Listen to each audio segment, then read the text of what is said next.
And welcome everybody to Between the Stripes. I'm your host Jeff Minton, back on this Saturday evening. The Peru trip is in the past; it's in the rearview mirror, if you will.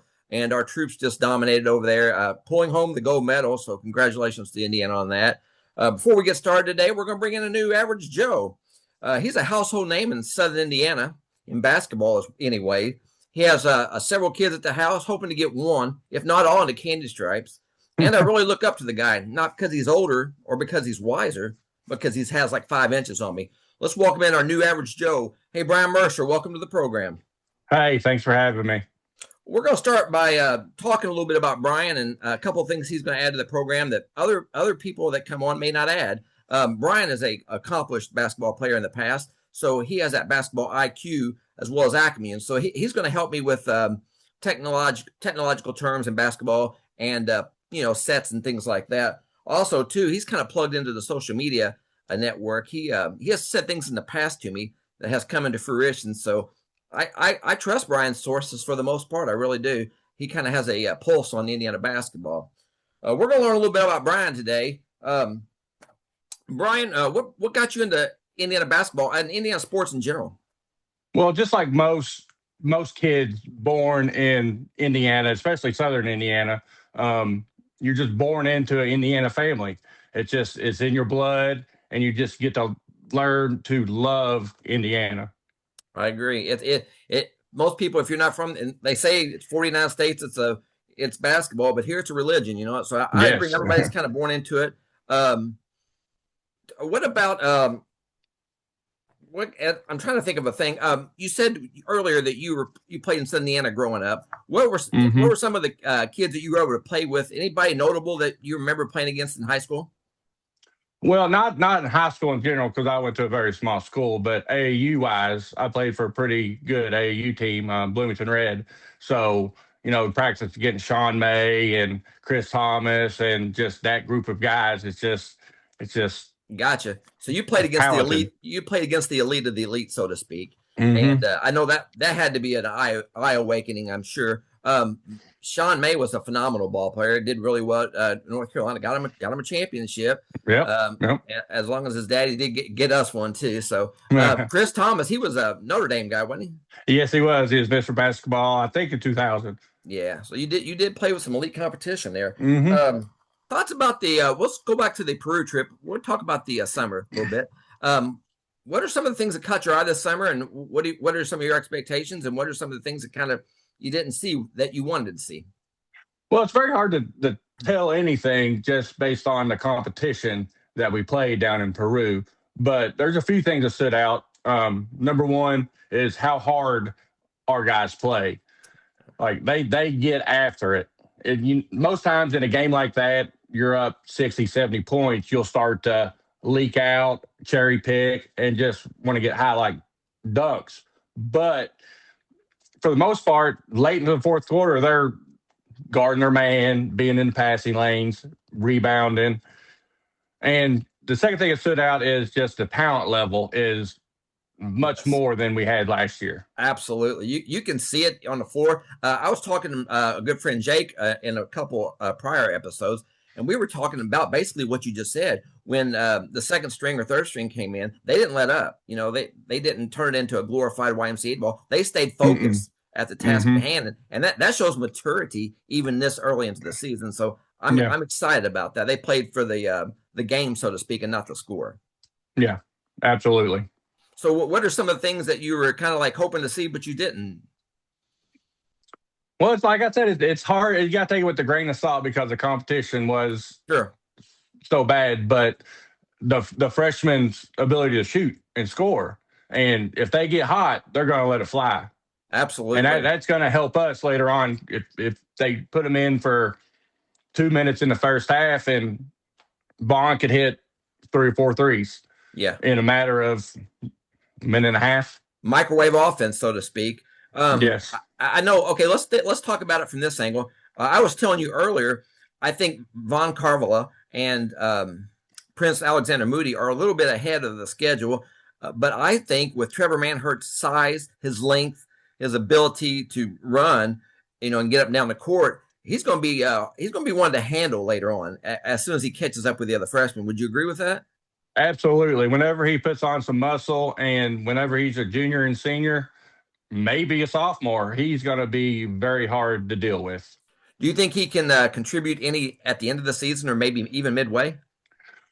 At the end of the season, like I said earlier, just a minute ago, if they put him in for a couple minutes in the first half or early in the second half, he could hit 3 or 4 threes, and that's what you need from a freshman. Yeah, I think DeVries is going to be with these freshmen. I think he's going to be a matter of put them in, see how they react. If they're on, let them run. If not, bring them back out and try a different option, if you will. So, as far as Carvilla, man, I mean, we're not going to see 59% from 3-point range this summer, but this year. Man, he was absolutely on fire there, and he's got a smooth stroke. It's a consistent stroke. He's got great form.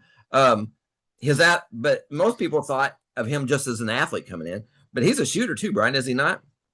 No, he is. He can light it up, and it's his confidence too. Like most freshmen, they'll shy away from, not wanting to take the shot, but he'll let it fly. So will Trevor Manhertz and Alexander Moody. Yeah.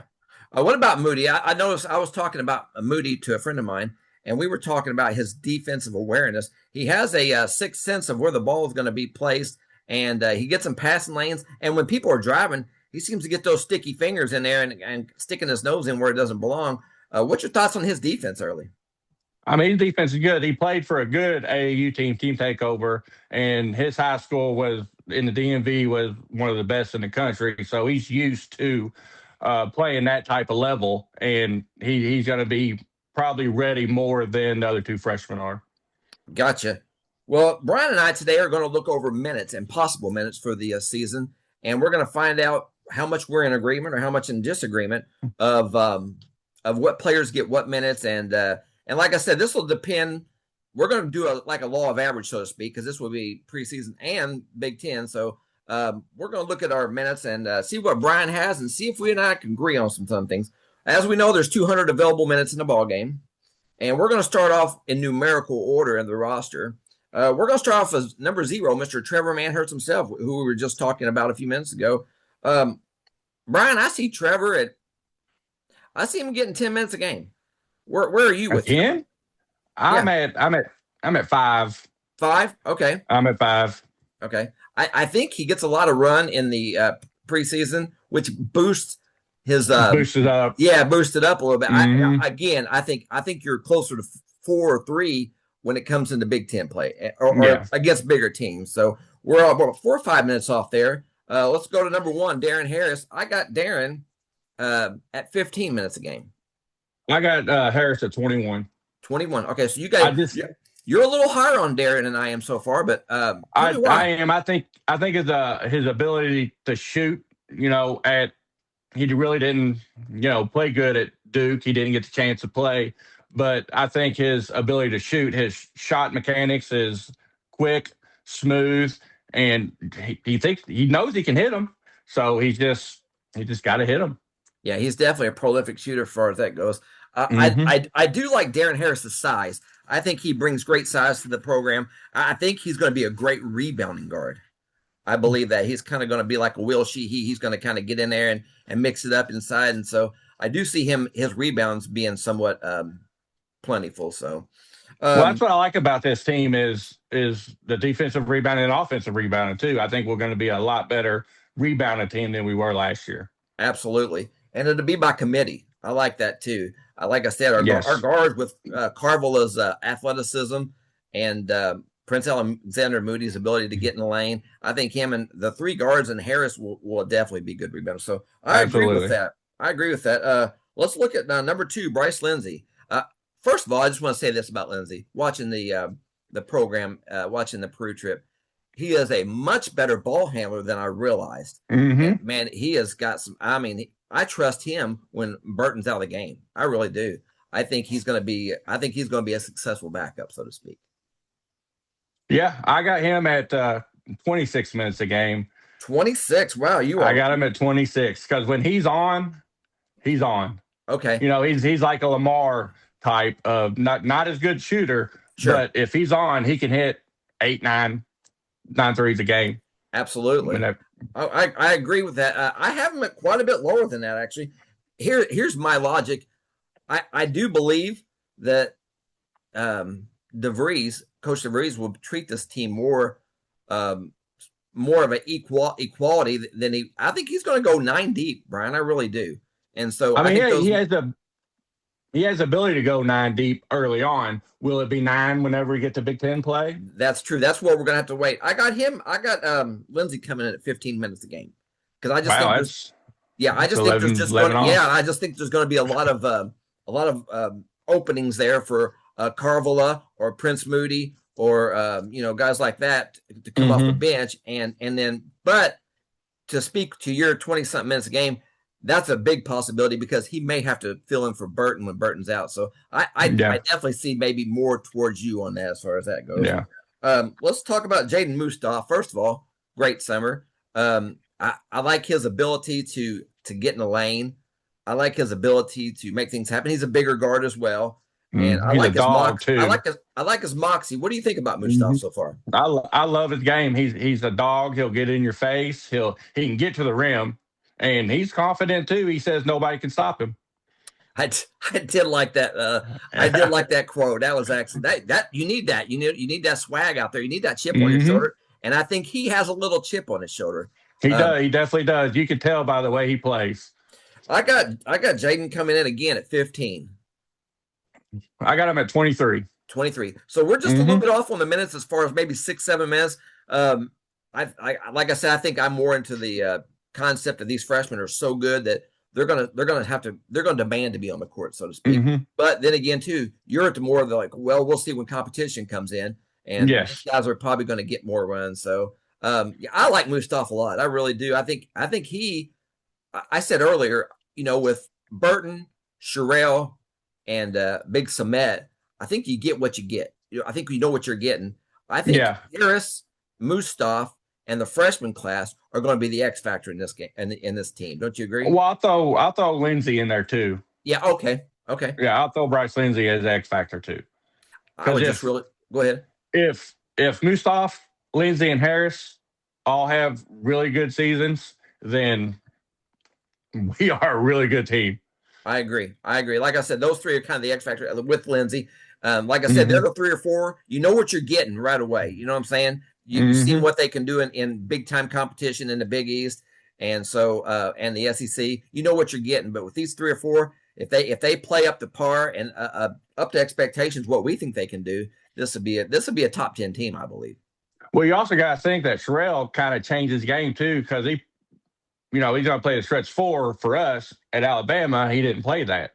So he added a little things to his game just in the summer, and it showed. He steps out. He 1 or 2 threes a game down at Peru, and it's going to pay off big in the Big Ten. Well, speaking of Sherelle, let me ask you this from a basketball player standpoint, okay? I've noticed several times when Sherelle goes and he drives down the lane on the left-hand side, this kind of surprises me. He'll use his right hand to shoot. Is that because he's just much stronger with the right hand and not afraid that somebody's going to block it because he doesn't use his body to shield his left hand? But have you noticed that too? He uses his right hand even when going to his left. Well, it's competition. So he's bigger than everybody he's played down there. So that's, what I'm saying? So if Michigan State center is going to take that away from him, he's going to have to go the other way with it.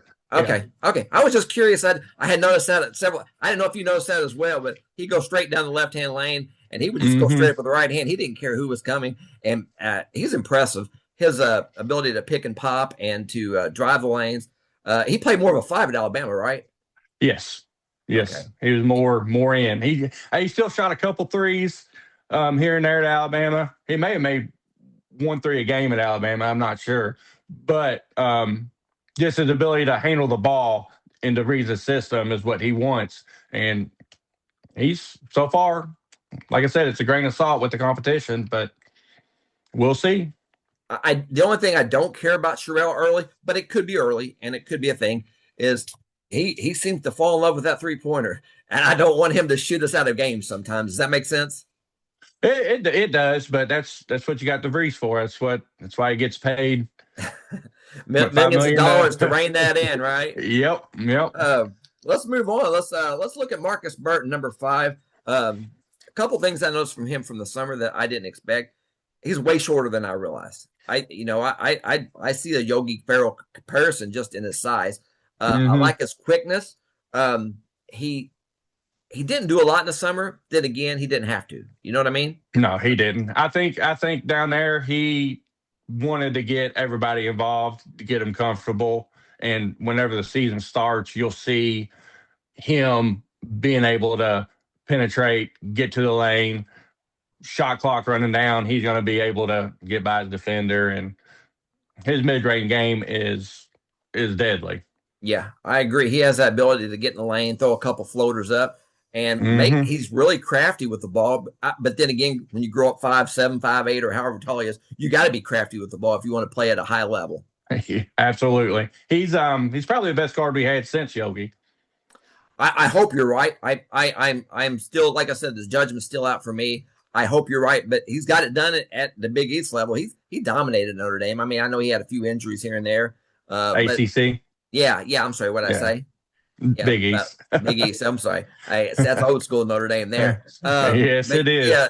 yeah, but the ACC, he'll get it done, and I got confidence in him. I don't think DeVries would have went out and got him if he didn't believe in him. So You don't pay him what you paid him if you don't trust him. exactly. So I think he made a couple of uncharacteristic turnovers there back to back, actually. And I think it was the Virgin Island games last game. I think we had three or four turnovers in 4 different possessions. You remember that? No, because I didn't get to watch all of them. Okay. But they literally had a four possession run where he turned the ball over twice, and then Carville had turned it over, and then DeVries saw enough, so he got the timeout, and then they come out and steadied the ship, so to speak. But I'm high on Burton because I've seen what he can do in the past. If he stays healthy, you're right. He's another Yogi. I'm looking at him at between 30 and 31 minutes a game. Where you got him? I got him at 33. Okay, so we're super pretty close. Yeah. I think when he comes out, I think Lindsey will provide a background factor, and as well as Prince Alexander Moody. I trust Moody. I like his basketball IQ. I like his ability to get things done on the court. So I'm okay with that. Let's move on to speaking of Prince Moody, he is next at number 8, wearing the jersey this year. The things I like about Moody, we talked about it earlier. I loved his defense. What do you like about Moody other than his defense? I mean, he can shoot it. Yeah. I mean, he's got the confidence too. He'll let it fly. Yeah. I was talking earlier. I made the player comp. I think he's got a little Maurice Creek in him. He's got that ability. I can see that. Yeah, he's got the ability to stroke it. He can get to the hole, and he sticks it in where he doesn't belong. I just hope he doesn't have the injuries Maurice Creek did. Amen to that, Merce. Amen to that. My gosh, and boy, I really think Creek was a special player. Before injury, I really did. I thought he was going to be I thought he was going to be the next top 10 player to ever come through IU. I really believe that. Even after his injuries, he still had a good year at George. Where was he? George Mason. George, yeah, one of those out there. I don't know if it was George Mason, but yeah, he was very successful. Before he got hurt, I think he lit Kentucky up for like 26, 27 points, his freshman year. That was like 5-6 games into the season. We saw some spectacular things out of Maurice. So that's kind of who he draws a price comp, a person comp with him. I got Moody coming in between 10 and 12 minutes a game because I got him filling in for the backup role of the point guard as well. I got him right in between. I got him at 11. Okay. Sounds great. We totally agree. We're pretty close on most of these. Great minds think alike, right, Merce? You got emphasis on great there. I hear you. Let's move on down. Number 11, our boy is back from Forest Park, Mr. Trent Sisley. Didn't play as much as I thought he would in the summer games, but then again, too, I think DeVries again was trying to get these younger cats some run. I seen he's bulked up. He looks stronger. He's going to be a great rebounder / ability to do the little things. He's going to be like our he's going to be our mixing bowl, so to speak, at times. Would you agree with that? I think yes. I think he's going to be the glue guy. Yeah, You know, glue guy, he'll come in exactly. and do all the dirty work. I don't think anybody's going to outwork him. He's going to play hardest on the floor. He's going to get after it, and he's bulked up. And he probably understands the defense a little better now that he's in his sophomore season. Right. Well, we're going to move on right along to I got Trent at 15 minutes a game. What do you got him at? I got him at 19. Okay, 19. We're super close. I think it's going to be hard to keep him off the floor. We're going to zip through these last 5 real quick, and then we're going to go from there. Clemens Sokolov, I guess how you pronounce it. I got Clemens at 5 minutes per game. Is that where you got him? I got him at 1. Okay, so he's going to be one of these guys. 1. He's going to be a junk guy, as we know. Yeah.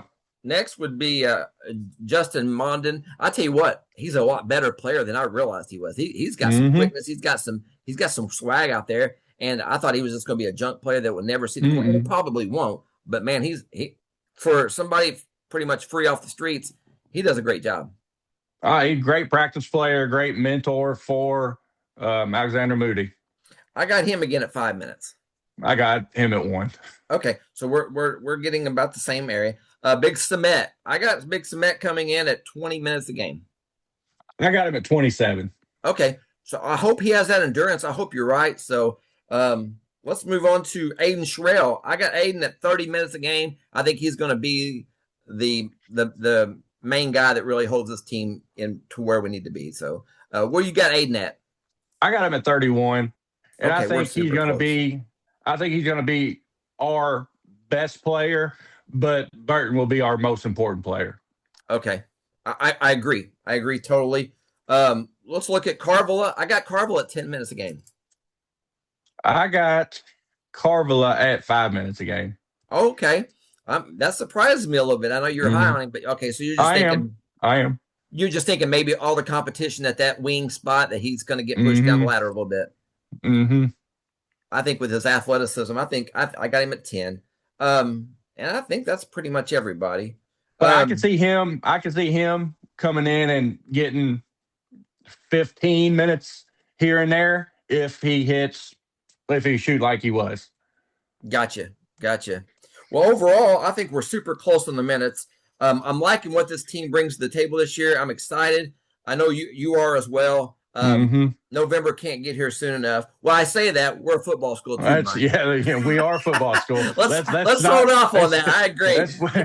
That's the old head, Brian. That's the old head talking. You know what I mean? That's like but you got to get that out of there. Yeah, I got to get that. I got to blow the old terrible football thoughts in my head. Signetti ain't going anywhere. Man, what a great time it is to be a Hoosier fan with this basketball. Thank you, Scott Dolson. Thank you, Scott Dolson. That's right. And all I can say. And I hate Witten. And Witten. I'm going to say that's a huge one right there. So we're excited.